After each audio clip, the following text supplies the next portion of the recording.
Hi guys. Okay, we read chapter 7 on Friday, just Abby and Cole, but I'm going to read it again in case Charlie and Grace want to hear. Okay, so we last left it that Annie and Jack had escaped from the guards and they're running down the hall. Chapter 7, A Secret Passage. Annie and Jack raced back up the winding stairs and down the long hallway. They hadn't gone far when they heard shouting behind them. Dogs barked in the distance. "They're coming!" Annie cried. "In here," said Jack. He shoved open a door off the hallway and pulled Annie into a dark room. Jack pushed the door shut. Then Annie shined her flashlight around the room. There were rows of sacks and wooden barrels. "I'd better look in the book," said Jack, pulling out the book and flipping through the pages. "Shh," said Jack. "Someone's coming." Jack and Annie jumped behind the door as it creaked open. Jack held his breath. A light from a torch danced wildly over the sacks and barrels. The light disappeared. The door slammed shut. "Oh, man," whispered Jack. "We have to hurry. They might come back." His hands were trembling as he turned the pages of the castle book. "Here's a map of the castle," he said. "Look, this must be the room we're in. It's a storeroom." Jack studied the room in the book. There are sacks of flour and barrels of wine. "Who cares? We have to go," said Annie, "before they come back." "No, look," said Jack. He pointed at the map. "There's a trap door." A trap door is like a door on the bottom of the floor that's kind of hidden.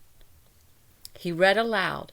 "In this castle, a trap door led from the storeroom through a secret passage to a precipice over the moat." "What's a precipice?" said Annie. "I don't know. We'll find out," said Jack. "But first we have to find the trap door." Jack looked at the picture carefully. Then he shined the flashlight around the room. The floor of the room was made of stones. The trap door in the picture was 5 stones from the door to the hallway. Jack shined the light on the floor and counted the stones out loud. 1, 2, 3, 4, 5. He stamped on the 5th stone. It was loose. Jack put the flashlight on the floor. He worked his fingers under the thin slab of stone and tried to lift it. "Help!" Jack said. "It's heavy." Annie helped Jack lift the stone square out of its place. Underneath was a small wooden door. Jack and Annie tugged on the rope handle of the door.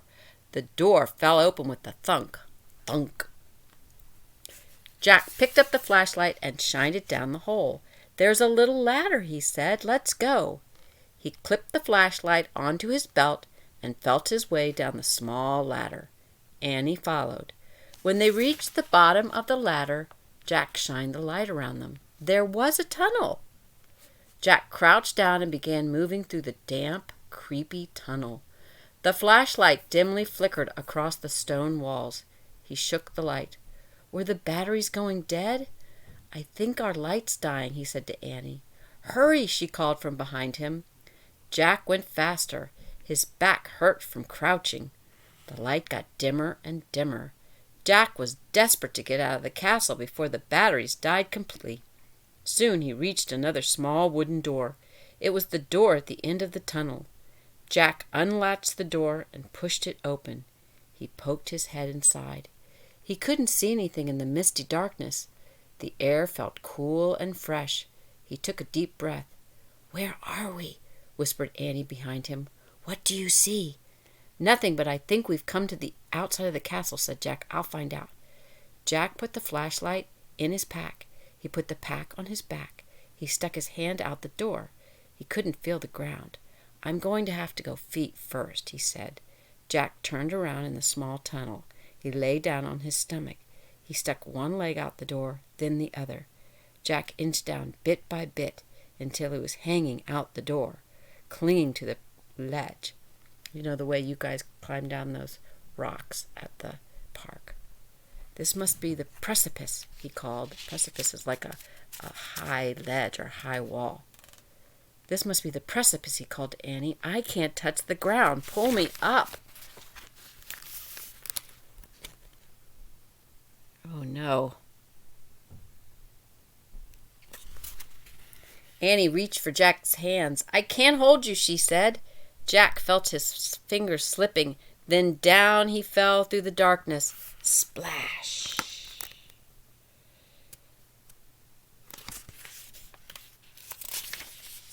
Chapter 8. The Night. Not the night as in the nighttime sky, but the night as in this kind of night. They're spelled differently. Water filled Jack's nose and covered his head. His glasses slipped off. He grabbed them just in time. He coughed and flailed his arms. "Jack!" Annie was calling from above. "I'm in the moat," said Jack, gasping for air. He tried to tread water and put his glasses back on. With his backpack, his shoes, and his heavy clothes, he could barely stay afloat. Splash! "Hi, I'm here," Annie sputtered. Jack could hear Annie nearby, but he couldn't see her. So Annie must have jumped into the water too. "Which way's land?" Annie asked. "I don't know, just swim." Jack dog-paddled through the cold, black water. He heard Annie swimming too. At first it seemed as if she was swimming in front of him, but then he heard a splash behind him. "Annie," he called. "What?" A voice came from in front of him, not behind. Another splash. Behind. Jack's heart almost stopped. Crocodiles? He couldn't see anything through his water-streaked glasses. "Annie," he whispered. "What?" "Swim faster." "But I'm here. I'm over here, near the edge," she whispered. Jack swam through the dark toward her voice. He imagined a crocodile slithering after him. Jack's hand touched a wet, live thing. "Ah!" he cried. "It's me. Take my hand," said Annie. Jack grabbed her hand. She pulled him to the edge of the moat. They crawled over an embankment into the wet grass. "Oh, man," Jack said. He was shivering all over. His teeth were chattering. He shook the water off his glasses and put them back on. It was so misty he couldn't see the castle. He couldn't even see the moat, much less a crocodile. "We made it," said Annie. Her teeth were chattering too. "I know," said Jack, "but where are we?" He peered at the foggy darkness. Where was the drawbridge, the windmill, the hawk house, the grove of trees, the tree house? Everything had been swallowed up by the thick, soupy darkness. Jack reached into his wet backpack and pulled out the flashlight. He pushed the switch. Nothing happened. The batteries were dead. They were trapped, but not in a dungeon. They were trapped in the still, cold darkness. "Nay!"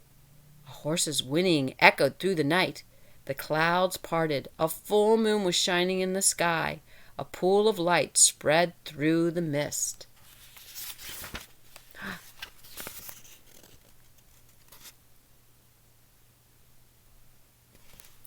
Jack and Annie saw a shadowy figure just a few feet away. It was the knight. The knight sat on the black horse. His armor shone in the moonlight. A visor hid his face, but he seemed to be staring straight at Jack and Annie.